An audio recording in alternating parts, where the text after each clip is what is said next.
Good afternoon, everyone, and welcome to Canvas Live. Canvas Live sessions are presented by Canvas community members and Instructure employees to help Canvas users improve and enhance their teaching and learning with Canvas. Remember, Canvas Live is your resource, so please take advantage of it. With us today is Laura Gibbs, who is, this is the latest in the series of Growth Mindset Cats, and we are going to be talking today about 5 ways to weave growth mindset into your courses. And with that, I'm going to turn it over to Laura. Okay, thanks, Stephanie. As Stephanie explained, this is part of a series that I've been doing called Connected Learning with Cats. And I would urge everybody to get access to the slide deck during the presentation, because there are lots of things to click on and explore.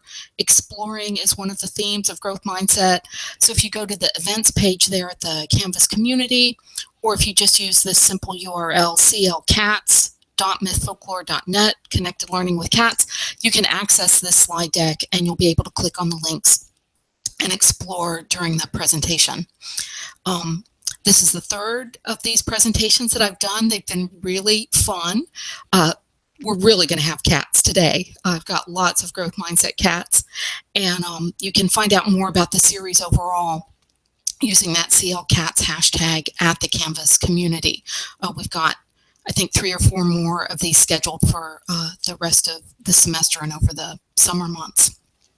So just to quickly explain what I'm going to be doing in this presentation, there are going to be 3 parts. So the first part, I'm going to talk about 5 different dimensions of the growth mindset approach that have helped me a lot. And these come from Carol Dweck's work, and her book Mindset is one that I would really recommend to everybody. I've got my 5 angles that I work with. That's just based on my teaching, my philosophy. You might find a different way to take her mindset research and her ideas to adapt them for your purposes. It's a great book, and it's a great book for students too. It's written for a really general audience, and it's a good read. Then after I talk about that 5 mindset ideas, I'm going to look at 5 different strategies that you can use in your courses to make growth mindset part of what you do, part of what your students are going to experience in your class.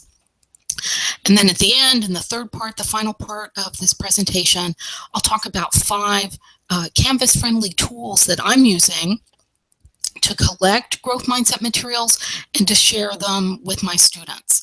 And I've got a new website where I'm doing that. It's just a few weeks old, so it's really a new website, and it's an open Canvas course resource space. So that's mindset.lauragibbs.net, and I'll be talking about that at the end of the presentation. So here we are, the first part of the presentation. What is growth mindset? The fundamental concept in growth mindset is believing that you can improve. It's a very simple idea, but as you explore it in different angles from different dimensions, you see different things that your students can learn from this, different things that it can help your students to do. And so the first of those concepts that I emphasize with my students is aiming high. And that's about goal setting, setting your own goals rather than having the teacher set those goals for you, being willing to take risks in pursuit of those goals, not giving up, and just keep moving forward. The aspect of this that's really the most important for me, I would say, is the taking risks and being fearless. That students really are good at being ambitious and having goals, but then they'll hesitate, or they'll be afraid, they'll worry about things. And so confronting your fears and being willing to take risks is the area of this first dimension that I probably emphasize the most in my classes. The next growth mindset concept, the one that I think I resonate with the best, is curiosity and creativity. The idea that learning is this very open-ended process. It's driven by your creativity and curiosity. And as you go out there and you ask questions and you make things, you grow your brain. one of the things that Carol Dweck works on that my students really enjoy learning about is neuroplasticity, the actual physiology of the brain and what happens when you learn as you make new connections in your brain. So I put those dimensions together. And then as you move from those motivators, right, the goals that you have in your natural curiosity, you're obviously going to have to work. And working hard and being patient and persistent and focused in your work is another really important part of the growth mindset that, once again, is good to talk with students about, because when you have tests and quizzes and you're kind of focused on those endpoints in a class, it doesn't give full respect, I think, to the work that students need to be doing. That's where the learning really happens, is the work that you put in, and that's very much a part of growth mindset. Then as you work, you obviously need feedback so that you can improve. This is probably where I devote the most of my effort as a teacher, is in giving feedback to the students and also helping the students learn how to both give and receive feedback, which is not easy, right? So self-reflection is also part of this. This is a really strong dimension of growth mindset in my experience. And then finally, having fun with it, enjoyment.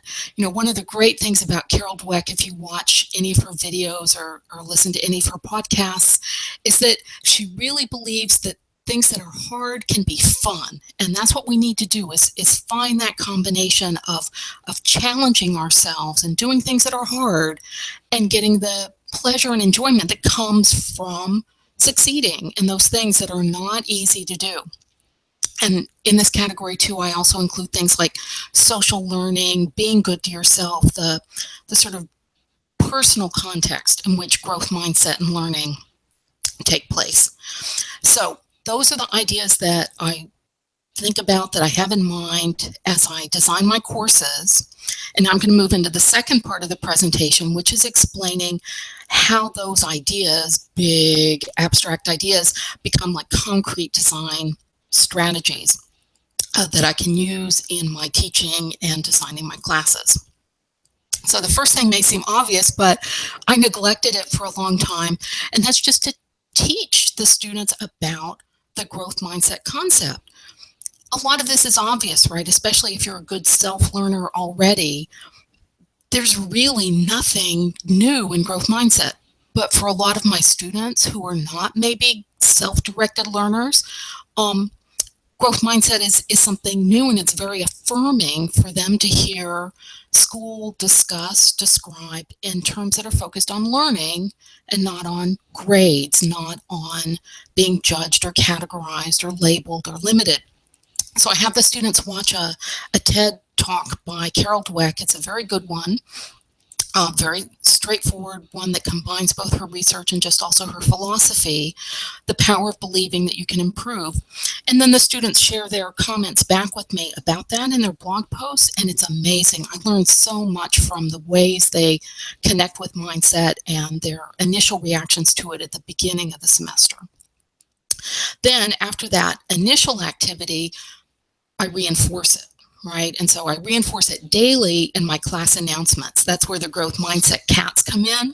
I have daily class announcements, and there's a growth mindset cat in every day's announcements. And it may sound silly, but the students really do connect to these cats. They're fun. Cats work because they embody so many of those growth mindset concepts. Cats are curious, but they're also scared. They have fun. Cats work for illustrating growth mindset cats really well, or for growth mindset ideas. And so that's in the daily announcements. And then more importantly, in addition to those daily announcements that come from me, the students grapple with growth mindset on a weekly basis. I have growth mindset challenges that they can do for extra credit, and I learn a lot from seeing which students choose to do that or not, and then which of those challenges they choose to do or not. And if you take a look at the link there on the slide, there are all kinds of challenges. Read articles, learn more, make memes, share this with a friend, write a self-reflection post, all kinds of things they can do to explore more about growth mindset and think about it. And then my writing process in the class, and I teach writing classes, is all now organized around growth mindset. And that has been great to get the students to sort of see themselves as setting their own goals as writers, choosing their own revision strategies, figuring out what to do with all the feedback they're getting from me and from other people in the class. Those writing challenges was a really big breakthrough for me, using this vocabulary of challenge and putting that back on the students so that they are in charge of their own writing process, not trying to please me, but trying to become writers on their own. Focus on feedback. I mentioned earlier that this is a big part of what I do in my work with the students. I probably spend 20 or 30 hours a week giving them feedback on their writing, but I really enjoy it. It's something that's a lot of fun for me, and it's a good continuous challenge for me too, to use these growth mindset ideas and vocabulary so that I can help students who are really struggling, some of them as writers, in order to improve, and likewise to help them improve in giving and receiving feedback. And this is something I present to them not just as, oh, you need to do this for my class so that the class will work, but because this is something they're going to be doing in their professional lives. And a lot of the resources I share with them about giving and receiving feedback come from places like Harvard Business Review, Forbes magazine, where it's about how giving and receiving feedback in the workplace is a challenge that people are struggling with and working on. And the students really connect with that because they know they're going to be in that situation next year or the year after. Most of my students are college seniors. I also have to comment here in terms of feedback. I do lots of feedback. I do no grading. And I want to put in a plug here for TTOG, Teachers Throwing Out Grades. It's a movement. Go to Twitter, use that hashtag, and you will see there are a lot of people who are working on alternatives to grading, better alternatives. My motivation for that is that if I want students to really believe me when I say that mistakes are something you learn from, I can't punitively grade them down for their mistakes, right? So I'm not going to go into all of this now. I've written a lot about my feedback process and how it replaces grades in my classes, and I would really encourage people to explore that, think some more about that, ask your students what they think about that. All feedback, no grades has been probably the most important thing that I do to make growth mindset be the fuel that really drives my class forward. And then finally, be a co-learner. This is a design strategy that I really like, trying to find ways that I can be learning together with my students, doing the same kinds of things that they do, exploring together with them, sharing my explorations with them, and vice versa. And growth mindset is a perfect way to do that because as teachers, we're learners too, right? And growth mindset is about how you learn. So if I ask my students to try new things and be willing to take risks, I need to try new things and be willing to take risks. And Carol Dweck herself has written a lot over the past year or two on false growth mindset, how some teachers have gone into their classes and present growth mindset as something that the students need to do, without really looking at themselves and seeing how we as teachers can challenge ourselves to learn more, to learn better, to grow and share our growth with others, just as we ask our students to do. Okay, I have a few minutes left. Good. I want to talk about this new website that I'm making in Canvas, which is kind of a challenge for me.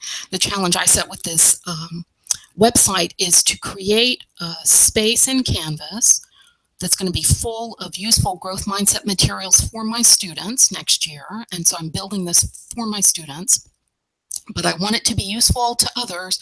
And I also want it to run itself because I honestly, when the school year is going, I don't have time to run an extra website. I need it to fill up with content as a result of the work I'm doing online anyway. And so there are these 5 tools I'm using to make that happen inside this Canvas course space. So Flickr and Pinterest, I love Pinterest. Flickr is really useful too.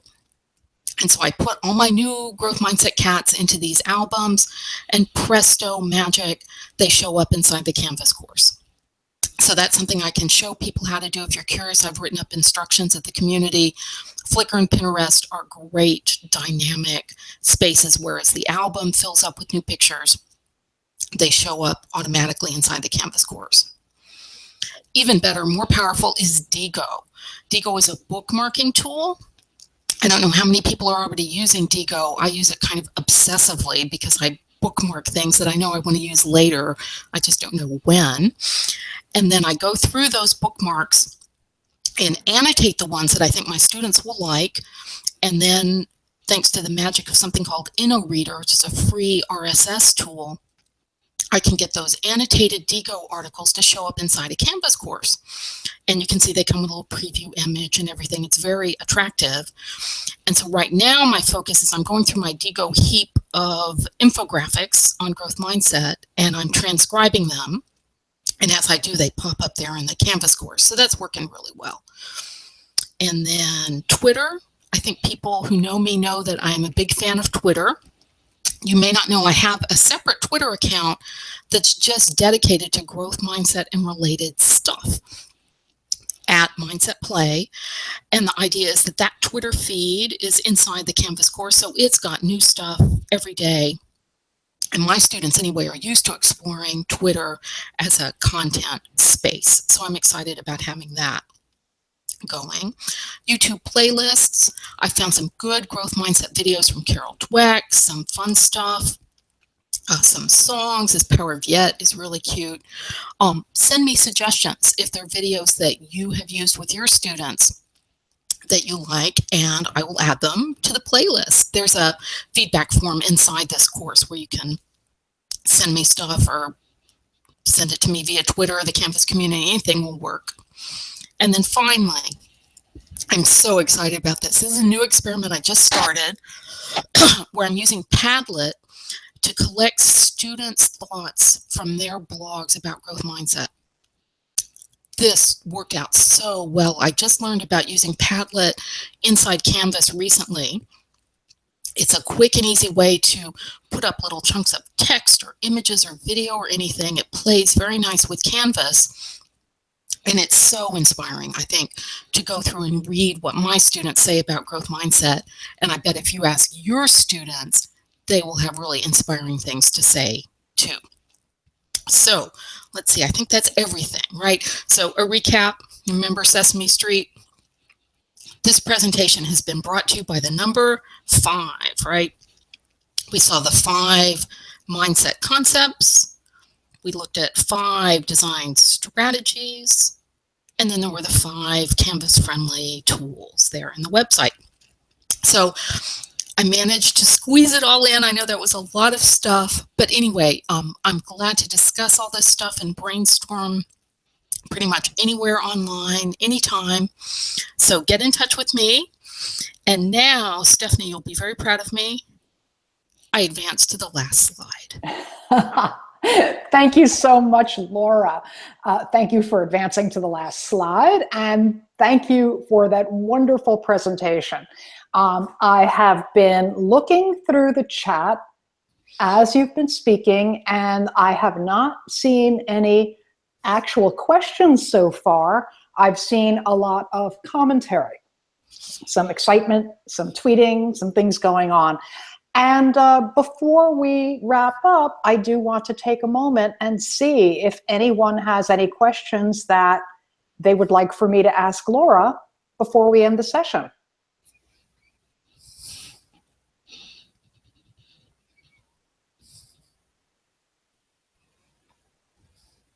Oh, it looks like there are not any questions from the audience. You're getting a lot of kudos. So thank you once again, Laura.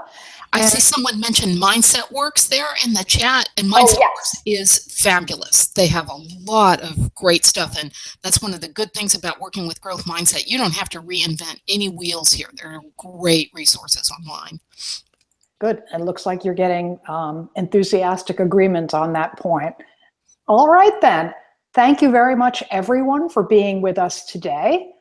And thank you once again, Laura. That was wonderful as always. I would like to invite all of you to get involved in Canvas Live. As I said right at the top, Canvas Live is for you. It belongs to you. It's yours. You, the community, you create it. Please get involved. Follow live.canvaslms.com so that you'll be notified of upcoming events. Join the Canvas Live user group. That way you can collaborate with other users and put together presentations. You can give us a quick demo. It can be 5 minutes, 10 minutes, 20 minutes, whatever you want to demonstrate for the community at large. We'll help you facilitate it. And hang out in our Canvas chat rooms. Connect in real time with other Canvas users. So with that, I'd like to say thank you to everyone and have a great day.